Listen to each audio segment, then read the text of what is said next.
Hi guys, welcome to session 6 of Business Studies for Class 12, cbse and icse. This is a quick short revision session for your chapter number 6, that is staffing. So let us start. Now, what do we mean by staffing? Now, this is the third most important function of management after the planning and the organizing. If you want to learn about planning and organizing, if you want the quick revision for planning and organizing, you can check out our previous videos. Now, what is this staffing is all about? Now, it is about finding the right person at the right job with the right skills and at the right time. In simple terms, it is about putting people to the job. Now, what kind of activities are involved in the staffing process? So, first of all, you have the process of recruitment, selection, and training and development, which we are going to cover the details in the further slides. Now, basically, staffing fills the organization structure because without staffing, it is nothing but a empty hierarchical shell. Now, it is the staffing which puts the people in their respective roles. Now, staffing aims to fill these empty shells with the right people. So, staffing is the process of management which is concerned with obtaining, utilizing, and maintaining the satisfied workforce. Now, what we should know about staffing? First of all, it is needed in both new and the existing organization. When we talk about a new enterprise, staffing function is performed after planning and organizing, after making plans and structure. In existing enterprise, staffing is a continuous process because new jobs may be created as and when my organization grows or any existing employee leaves. Now, what are the features of staffing? First of all, staffing is an integral part of management because any management cannot exist without a human resource. And because we know, in order to operate a machine, you need a human resource. In order to plan, you need a human resource. So, therefore, it is a pervasive function of management. It is present at every level of management. We have already covered this a continuous process. It deals with people of the organization. It has wide scope as it includes activities like recruitment, selection and training and development, which we are going to cover individually. Staffing is multiple objective activity as it has to fulfill its responsibility towards organization and the employees. Because remember, employees are also becoming a part of the organization because they have their own individual goals. Now, what are the benefits of staffing or why we should focus on the proper staffing? And why how a proper staffing will help any organization. Now, basically, a proper functioning of staffing always helps in finding the right person for the right job. As we put right person for the right job, highest performance can be assured. High performance can be assured if you are putting the right person in the right place. Now, these things also results in continuous survival and growth of the organization because right person is doing the right job, so he will use the minimum amount of resources. So, optimum utilization of resources will be there if optimum utilization of human resources is there. Proper staffing also provides job satisfaction to the employee, so they will remain with you for a longer period of time. They will serve you for a longer period of time. Now, let's study about the evolution of human resource management, why human resource management became very integral part of staffing. Now, the function of staffing deals with human element, and this staffing process is pervasive. It is present from top level to the lower level. Its scope is different in small and large organization, but it is present everywhere. In small organizations, staffing function is the responsibility of all the manager because the organization is small. But in a large organization, although yes, all managers are responsible to uh, do this function of staffing in their respective department, but it is always recommended that in large organization, a separate human resource department (HRD) to be maintained. Now, human resource management is the art of procuring, that is, getting from the market, developing in sense of training, and maintaining competent workforce to achieve the goals of the organization in effective and efficient manner. Now, what are the general duties of an HR person? What are the different functions which a human resource management typically perform in an organization? First of all, they search for the qualified prospect. They search through the advertisement, they search through notices. Then they analyze job and collect information. What kind of uh, quality or what kind of qualification is required for the job. Then developing the compensation plan because you want to incentivize the employees so that they can join your company. Then training and development of the employees so that their growth can be assured because if my employee will grow, my organization will also grow. Maintaining good relationship with the labor trade union, then handling complaint and grievances, providing social security and welfare to the employee, and representing and defending the company in case there is a dispute with the labor trade union. Now, This is an important part of this chapter. What are the steps involved in staffing process? First of all, estimating manpower requirement. This includes two type of fundamental analysis. Your workload analysis and workforce analysis. We'll come to it in a bit. Now, what do we mean by estimating workforce requirement? It refers to forecasting and determining the future manpower need of any organization. That is, it helps you to determine the number and type of employees required. As I said, it includes two kind of analysis, the workload and the workforce. Now, what is workload analysis? Basically, determining number and type of human resource required is your workload analysis. And then when you analyze the number and type of human resource which are there in your organization, that becomes the workforce analysis. Now, these two exercises help in knowing that whether we are understaffed or overstaffed, because none of this situation is good for the company. The best possible situation is a company is optimally staffed. While assessing manpower requirement, companies should make policy to appoint women, person of backward communities, and person with special disabilities, so that they can create an inclusive work environment for everybody. Then the next step is the recruitment step. Basically, it refers to the process of searching prospective employee and stimulating them to join your company so that they can apply for the job. Under recruitment process, situation vacant or vacancy board is designed and mentioned that this kind of job description is there, this kind of job is available, and this is the profile of the candidate we want for a work or job. Now, it will be displayed at offices, factories, and other venues where people who are interested in the job can go visit and read. Both the internal and external source will be searched for finding the potential candidate. Again, we are going to cover the recruitment process very in detail. So there we will cover the internal and external sources. The main aim of recruitment is to create pool of prospective candidates. The next step is the selection process. Now, selection is the process of choosing best of the best candidate developed at the stage of recruitment. So once you have gathered the pool of the potential candidates, you select the best of them.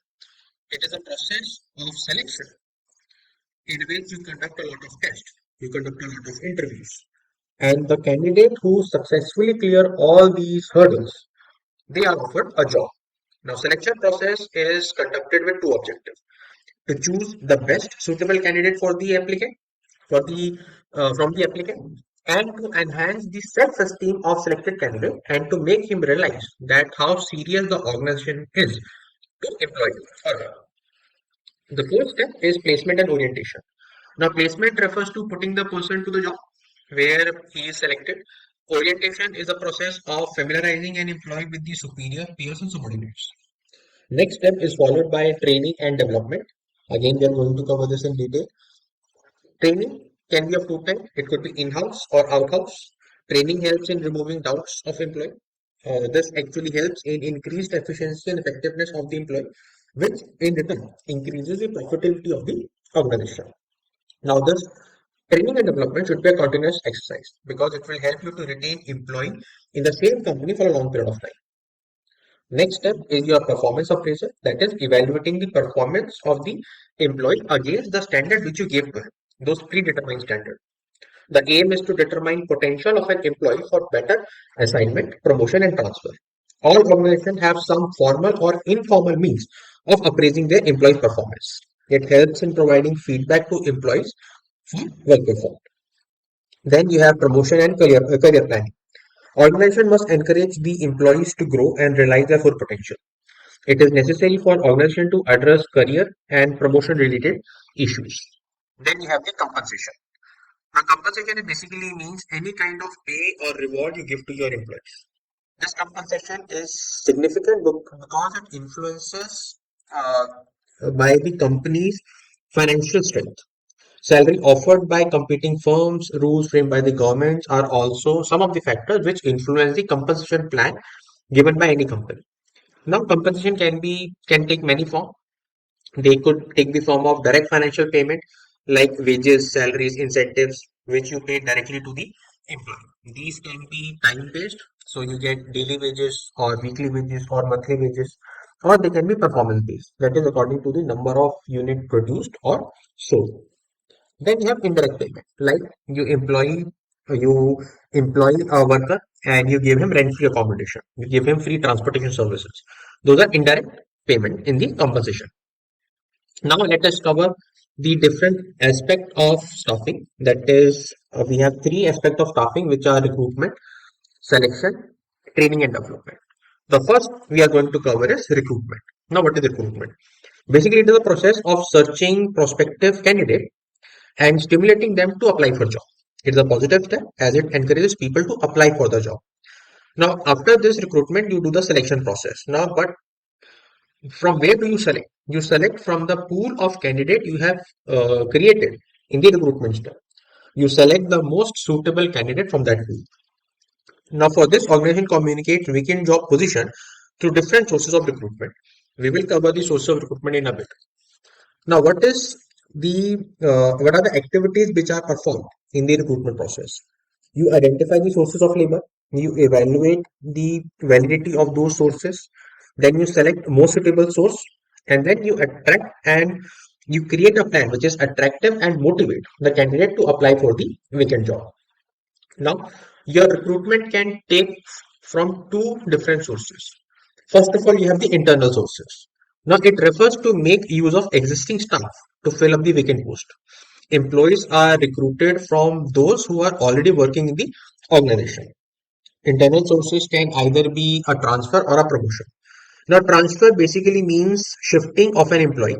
Either you can shift him from one job to another, or from one department to another, or from one shift to another shift.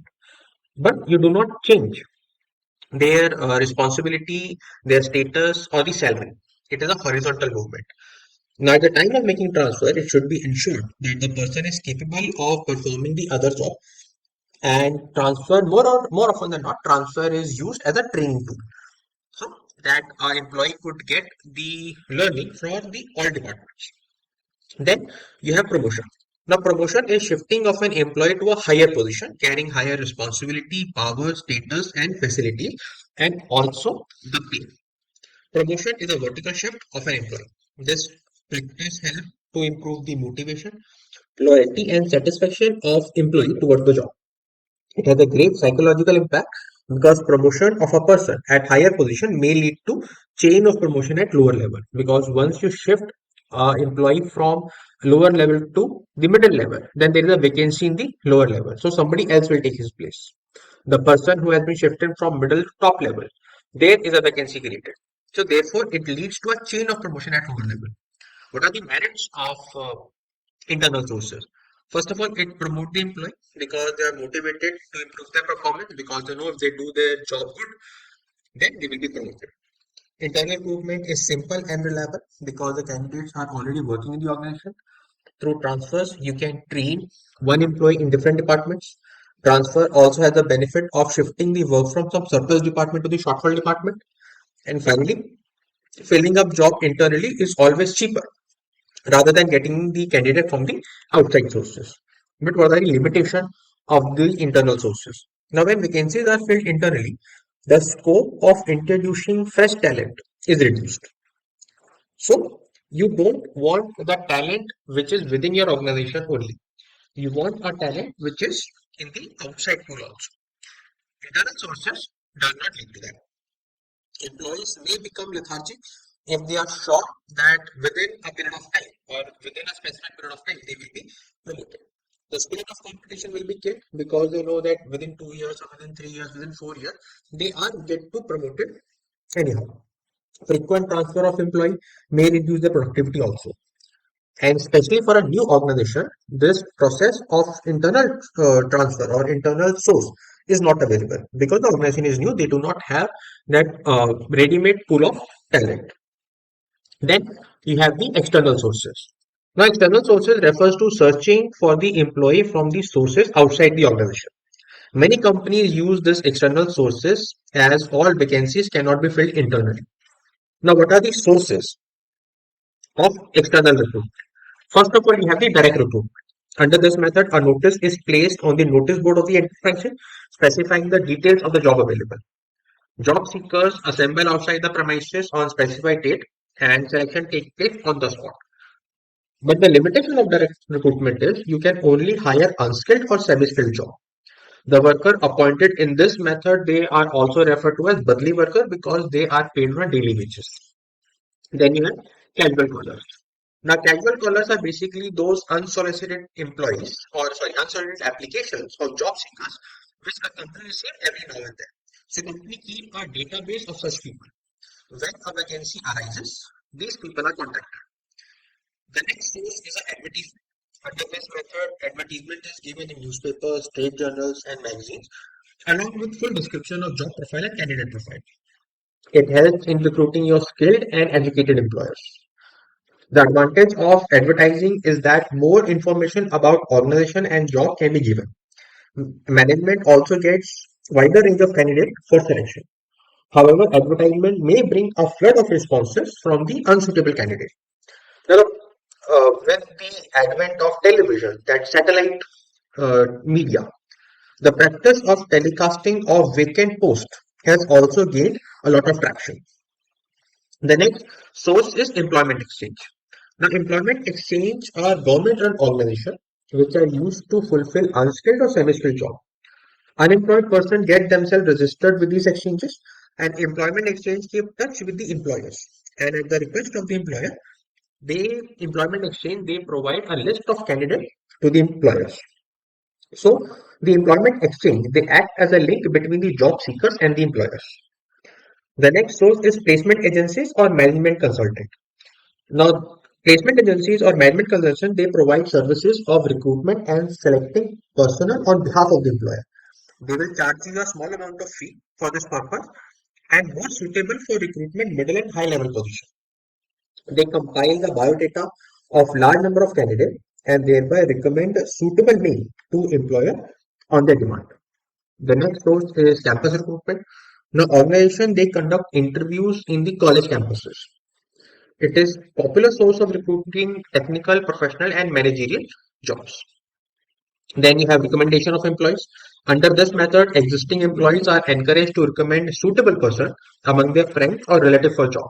It encourages present employee and helps in finding reliable candidate. Just preliminary screening is done to ensure that recommended person is matching with job profile or not. Then you have labor contractors. Now, these labor contractors are intermediaries or agents who hire semi-skilled or unskilled laborers. The contractors who are employee of the organization keep themselves in touch with the laborers and provide required number of unskilled labor at a short notice of time. The problem with this labor contractor is if they decide to leave the organization, the worker will also follow the contractor. And finally, you have web publishing.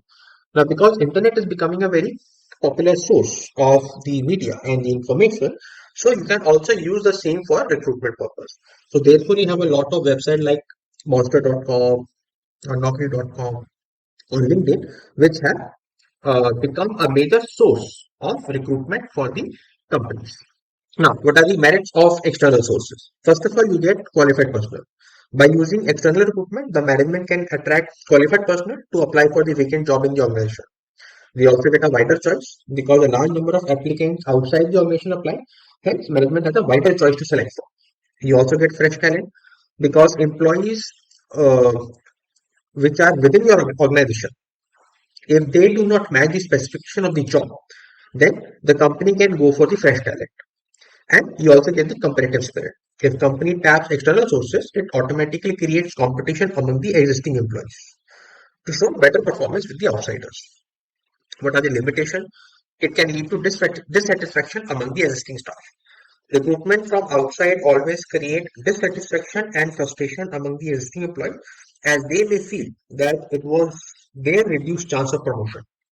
It's a lengthy process because from publishing, then to waiting for the response, then vetting those responses, it takes a lot of time. And because of that, it also becomes a very costly affair because you have to spend a lot of money in advertising and processing of the application. The next aspect of talking is the selection process. Now, it's the process of choosing best of the best candidate which you have from the pool which you have developed in the recruitment process. In the process of selection, various steps are performed to eliminate the unsuitable candidate and to select the suitable candidate. So it's a rejection process. The process of selection may continue even after the offer of employment has been made because it involves judgment about performance potential of the candidate. Now let's go through the process of selection. First of all, you have the preliminary screening. Now, on the basis of preliminary screening of application form, unqualified candidates are eliminated. Other applicants which are not eliminated, they are called for the first round of interview. Then you have the selection test.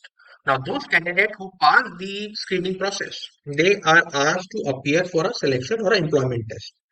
Now, it is a mechanism for measuring skills and ability of a person.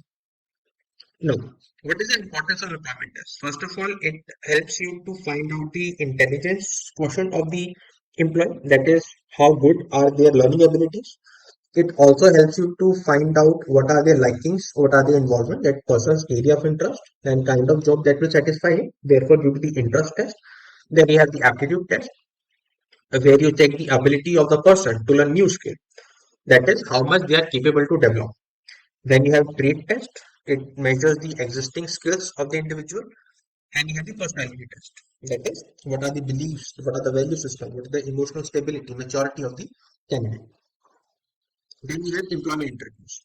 That is a formal, in-depth conversation between the employer and the prospective employee. It is meant to seek all important information from the candidate. Interview also gives chance to the candidate to seek information regarding the salary, working condition, everything. Then you have the reference and the background check. Now here, the selection in this type of selection, employer they try to obtain information of the candidate with respect of ex-employer, their teacher, professor, their non-person. This is normally done to check past record of the employees for security purpose. Then you make the selection decision.